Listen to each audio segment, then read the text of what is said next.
First, here's a clip of what happened on that day. So unfortunately, we do have a dress code. If if you have some non-athletic shorts. But that white kid out there can eat here with his tennis shoes on and his athletic shirt. So we allow tennis shoes, but not athletic shorts and t-shirts. He has on you telling me that's not an athletic shirt? Not that one, but you telling me that little boy who just ate here does not have on an athletic shirt? I'm sorry. I would love for you to be able to come back and eat here. So you telling me my son can't eat here because he has on athletic stuff? No, just the shorts. It is part of our dress code. We try to enforce So it's only his shorts? Only the shorts can't be athletic? the shorts and the t-shirt, yes. But the little boy has on an athletic, the little white kid that just sat out there had on an athletic tennis shoes and an athletic shirt. Please welcome Marcia Grant, her son Dallas Grant, and their attorneys Dante Mills and Lennon Edwards. Welcome to the show, and thank you so much for being here. I want to ask you right off top, how are you holding up with everything that's been happening in this country and in light of this incident here? Marcia? We've been doing okay. We're just trying to fight back against the injustice. Grant, how do you feel? I mean, Dallas, how do you feel all this attention and how did you feel that day? Felt mad, felt sad that I was being treated different. Yeah. I want to ask the attorneys, Dante and Lennon, what you thought when you first saw the footage. I couldn't believe what I was seeing. I mean, I think everyone was outraged by what they saw. That's why the story has had so much traction. We've seen in the past, we've seen discrimination and racial bias against Black men. We've seen it against Black women. But here it is, we're talking about a 9-year-old child. He's being targeted. He's the subject. He's the catalyst for it. And that's why I think people are just rallying behind him, because at age 9, you shouldn't have to deal with that. As Black people, one of the conversations that, aside from what you want to do with your life and when you're going to talk about the birds and the bees, we have an additional thing that we have to talk about with our children that a lot of other people don't, which is one day you're going to be discriminated against. One day you're going to face racial bias. And 9 is too early to be having that conversation. And Claudia, thank you for having us on.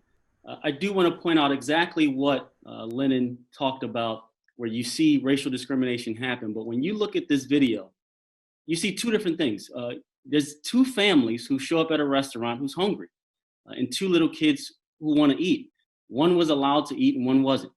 So if we talk about the aspect of Dallas who was not allowed to eat, and we look at the discrimination and the belief that clearly he wouldn't be able to act appropriately or he wasn't fit or qualified to eat at that restaurant, that's one side of it. The other side of it, if you really think about it, is that white kid. They went to the restaurant with he had the same clothes on that Dallas had, and they had a fabulous, wonderful time. They had a good meal. And if you were interviewing them and asked them about their experience at the restaurant, they would say it was wonderful. And then you would ask the question, well, what about the dress code? And they would say, well, what dress code? Nobody said anything to us about a dress code. And that really shows you that privilege of being able to walk through life without certain expectations. They're just oblivious to everything that's going on, that a 9-year-old is 20 feet away from them and being denied the right to eat. They have no idea that this is happening. And it's not their fault, but this is just the system and what's in place, where there's two different paths that people walk in this country. And I think this video blatantly showed it, because they had no idea what was going on. They just went about their life. Meanwhile, Dallas is in a position where he has to go hungry. And that's not fair, and it shouldn't be allowed to happen.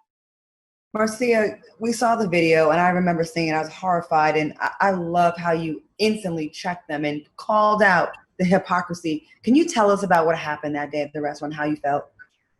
I was in complete dismay. I could not believe that in this climate in America, on video, knowing he was getting video, he was getting recorded, that he would continue to not allow us to eat at the restaurant, knowing that there was a white kid there dressed similar to Dallas, and he's still telling us that Dallas can't eat there because he's an active wear.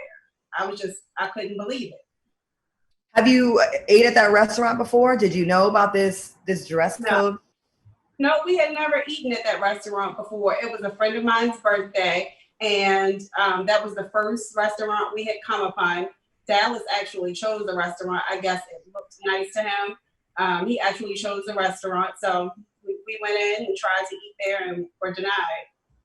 So when you first heard that, your son would be denied because of his athletic gear, what went through your mind? Well, originally I told him, I'm like, well, he's 9. And he was like, well, it's still the policy. It doesn't matter. So we turned around and we left. But as we were leaving out, I saw a white kid to my left eating with his family that was dressed similar to Dallas. So I'm like, oh no, absolutely not. We turned around, went back to the desk.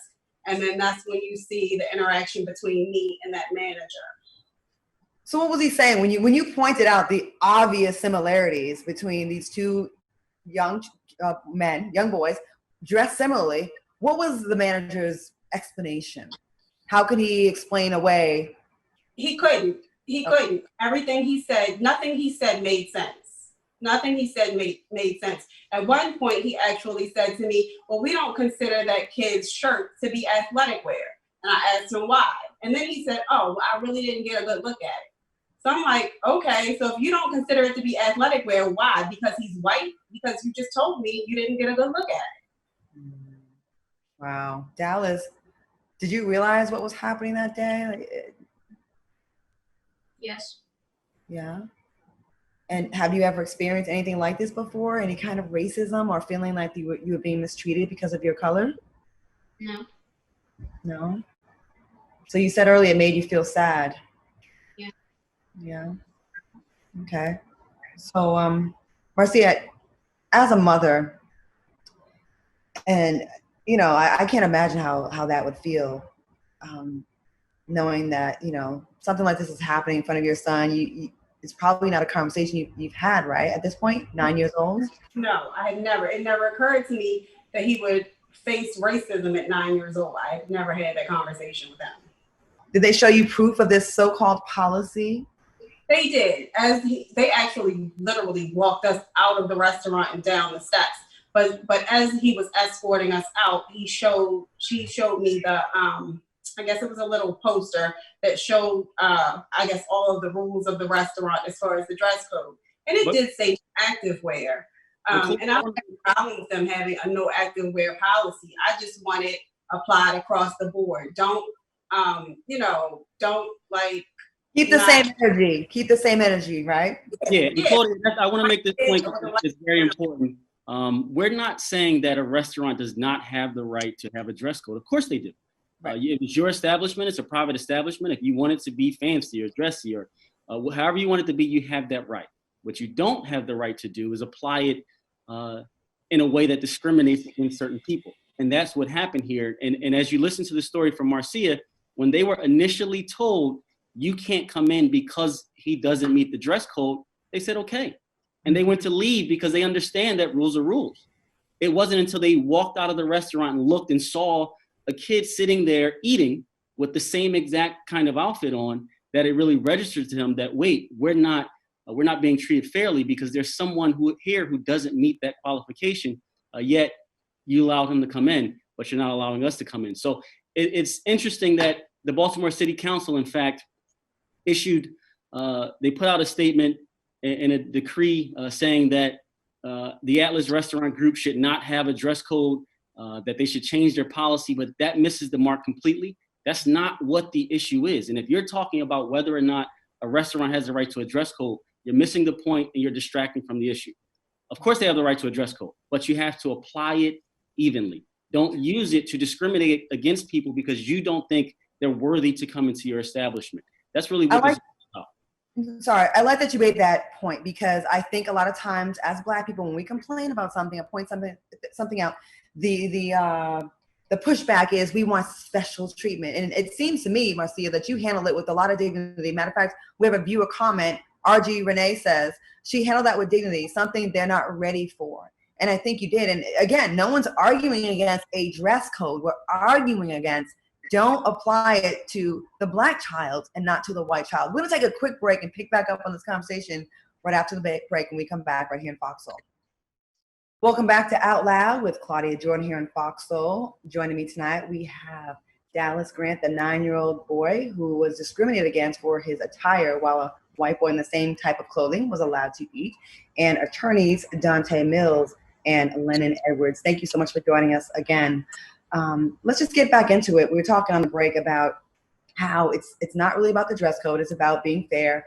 And this is also the step before tragedy could potentially happen when people are calling the police and not being fair and all these things that happen before the police arrive. This is a setup that could lead to something really tragic. So let's get into that. Absolutely. That's exactly what we're talking about.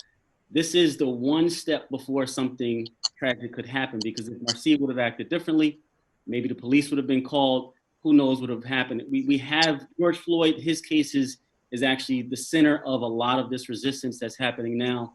Can you imagine if the store owner didn't assume that he was dangerous or had a fake $20 bill, or resolved it by just telling him to leave the store and that he wasn't going to serve him if the police were never called because he didn't view him as a threat?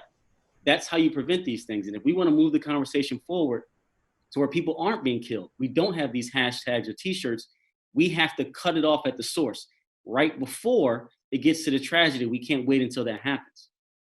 Dallas, I want to ask you again what you felt. What did you feel when you were leaving the restaurant and you see the white boy wearing similar clothes as you? How did you feel? I felt like I just felt sad that I was treated differently because of the color of my skin. Yeah, and then watching your mom stand up for you and talk to that manager, what did you think? It made me feel good. Yeah. Do you attend school with a lot of white kids? Yes. So you have white friends? Yes. Any problems with them? Any kind of racism you've experienced before this? Yeah. No. Okay. It's interesting how when the manager spoke to Marcia, he said he didn't get a good look at the little boy who was white when she talked about his attire. And so she actually stopped filming to show him the footage. And what's interesting about that is that little boy who was white was automatically deemed to be acceptably dressed. He came in and there was no scrutiny. But Dallas came in and then he had to prove that he was worthy. He had to prove that he met their standards. And you didn't get a chance to see it because it wasn't filmed, but Dallas at some point said, "Mom, can I say something?" And she said, "Sure." And Dallas looked at the manager and said, "Why can't I eat here?" So he was using his own voice to advocate on his behalf, but he watched his mother try, he tried. And one of the things that this video really underscores is you can't reason with racism. You have to fight it. And that's why we brought a lawsuit here, because it really is something that if we don't take the position that this is wrong and we're not going to accept it, it's just going to continue. Every historic decision in the Supreme Court has been because somebody decided to stand up and fight. Mm-hmm. And if you look all the way back to Arthur Mitchell, who was the first Black elected Democrat in Congress, all the way back in 1937, he's on a train going from Chicago to Arkansas, and they tell him that he has to get up. He's an elected official. He's got to get up and leave that train that's air conditioned and go to a second class car. But he stood up and he argued in front of the Supreme Court himself and got that law changed. So you have to have people who are willing to stand up and resist and fight and get what's right for our community. And that's why on Father's Day, when Dallas was discriminated against, we're here to show him, not only are we attorneys representing the case, but we're representing him. We want him to know that he didn't do anything wrong, and that as Black men in his community, we're standing up and we're fighting for him. I love it. I love it. The example you're setting and taking on this case, it's great to see. You know, also what's interesting about this case, I think a lot of times white America thinks that when we cry racism, we're overreacting because to them, racism is KKK signs and a cross in your front yard, and it's blatant. But it's a lot of times the manager didn't even sound like he was being evil. What he was doing wasn't right, right? A lot of times it comes in like a nice tone. It sounds like it's being polite. Oh, it's just policy. But really, there's a bias there because, again, did not scrutinize the white child coming in, but definitely took that extra time to give the one over, you know, the look you up and down with the black child looking for something. Dallas, Right. have your friends in school, did they see the video and have they said anything about it? One of my friends have. Just one, really? What do they say? What do they think about what's happening? They said that they were sorry what happened, and he said that he said wish it never happens again. Was that a white friend? Yes. Wow. Okay. And So that's what we're doing now. It's damage control. Because when we first met with Dallas, we asked him, what do you want people to get from this story? You know, this happened to you. What do you want people to learn? And what he told us very simply is people shouldn't be racist. And the follow-up question was why? And he said, because when you're racist, it makes people sad. And it made me sad. And that's really what it boils down to. We can talk about the laws and why they should change and why we should have certain things in place, but it comes down to when you're racist, you hurt people's feelings and it's harmful, it's hurtful. So now what we're doing for Dallas is damage control. We can look at the restaurant who's doing damage control and trying to say, oh, this really wasn't a racist thing, or we fired the two managers. That's their damage control. We're doing damage control for Dallas and his psyche. Because imagine at 9 years old, being told that there's nothing different about you in someone else, yet you're still not worthy. You're still not good enough to eat at this place, despite the fact that you are identical, except for the color of your skin, to someone else who's eating there. That's very harmful. And what it does is it puts us in a position where Dallas can grow up and walk into a room and now feel like, if I say the wrong thing, if I look the wrong way, are they going to look at me funny? Are they going to treat me funny? What we're doing right now is showing him that that's wrong. He doesn't have to believe that. That doesn't apply to him. He is good enough. And we don't want his psyche to be damaged beyond repair because that's what happens to us. That's why it's so hard for a lot of us to get into these rooms or to feel like we're enough, to feel like we're valued because of these types of situations. So what we're doing right now is damage control for Dallas's psyche. It's important because it's very harmful when you treat someone different for reasons that they have no control over. It just shouldn't happen, especially to a 9-year-old. If you ask the question of almost any Black person, they can tell you the first time it happened. They can tell you the first time that they felt discrimination happening because it's a memorable event. And it doesn't just happen once in your lifetime, and that's a problem. The situation continues and manifests in other situations. I mean, I can tell you that in college, I was stopped behind a police car at a traffic light, and my mother and my father were in a car behind me. I got out of the car to get an umbrella from my mother, and as I'm getting back into my 1973 Plymouth Valiant, both officers get out with guns drawn, walking towards me. And if my mother didn't get out of her car screaming, "That's my son, that's my son," I probably wouldn't be here today.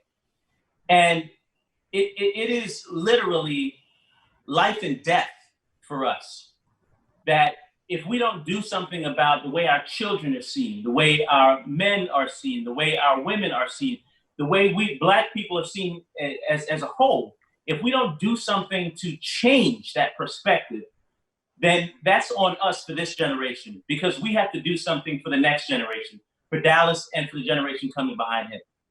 Great points. I mean, it's traumatizing as an adult, right? So 9, 8, 7 years old, and they already want to rush and treat young Black kids as adults. They don't allow them the time to mess up and make mistakes. They already want to demonize them and make them seem so wicked and so dangerous and such a threat. So nipping this in the bud is absolutely imperative. And everything you both are saying is 1000% on point. And Dallas, I want to ask you, did the incident at the restaurant change your opinion about other races? Like, do you feel differently about other races now? Yes. What has it taught you about racism? Taught me that how it feels. Mm-hmm. Okay. One of the things that Dallas mentioned earlier when we were discussing it was just that he recognizes that there are good people and bad people, racist, some people who are racist and some who are not. That's what he shared earlier. And that was particularly because the manager who was speaking to him was white. So he now has an appreciation for the fact that not all white people look at him the way that he looks at them. And there was a quote by James Baldwin, I might not get this right, but he said that color is not a human reality, it is a political reality. And what that means essentially is that for some reason, and whether it has to do with economics or some other reason, that people look at Black folks and they operate off of the lie that we are not worthy, that we are disposable, that we are not up to their standard. And often it's time for it's cause for some political gain, whether it's financial, whether it's redistricting, whether it's funding, whatever it may be. And a child is never taught. I mean, a child doesn't come out of the womb seeing color and disparaging people because of their color. It's something that has to be taught, which is why we go back to the issue of going to court is going to teach a lesson.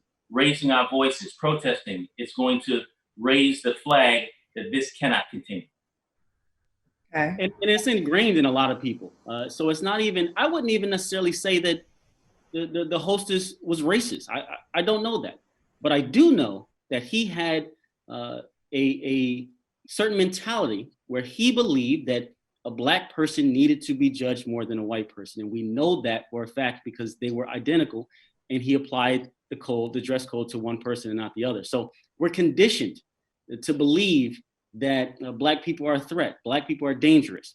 Maybe he thought Dallas, who was dressed in athletic wear, would act up in the restaurant and take away from the experience of the other diners. But why would you assume that because he's Black when that other child was dressed the same way and you assume that he would act in a way that it was okay for him to be in that restaurant? That's really what it boils down to. So whether or not he's a blatant racist, he may have Black friends, who knows?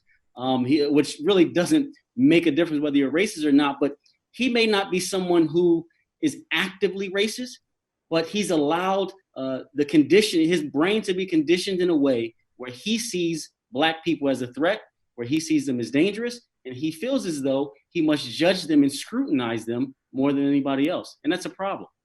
That's right. Well, before we go to break, I want to ask you, Dallas, what do you want young kids to learn from your story? Just never to be racist, and if you don't want people to be racist, you don't be racist to anybody else. Well, that's really wise words for a 9-year-old, really, actually for a 49-year-old.